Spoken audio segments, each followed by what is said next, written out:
Day क्यों बनाते हैं और किस लिए बनाते हैं। लेकिन मैं मेरे स्टूडेंट्स के लिए एक स्टोरी सुनाना चाहूँगी। आपने एक स्टोरी तो सुनी ही होगी, खरगोश और कछुए वाली, लेकिन आप सबने उसका एक ही पार्ट सुना है कि जब रेस होती है तो खरगोश रास्ते में सो जाता है और कछुआ जीत जाता है। इसके 3 और पार्ट हैं जो आज आपको मैं बताऊंगी।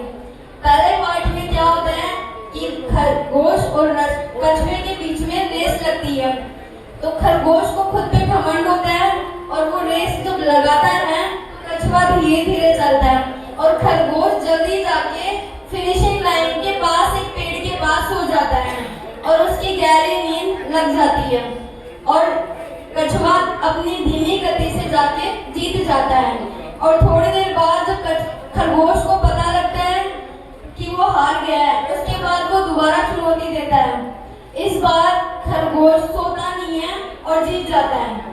फिर अगली बार थर्ड पार्ट में खरगोश और कछुआ फिर रेस लगाते हैं। इस बार रेस के बीच के रास्ते में एक नदी आती है। अब जो कछुआ होता है वो जमीन पर तो दौड़कर चला जाता है, लेकिन उस नदी को पार नहीं कर पाता है और कछुआ उस नदी को पार कर जीत जाता है। उसी प्रकार इसके 4th पार्ट में जो खरगोश और कछुआ होते हैं, तो जब जमीन पर दौड़ता है तो कछुआ खरगोश की पीठ पर बैठ जाता है और जब नदी पार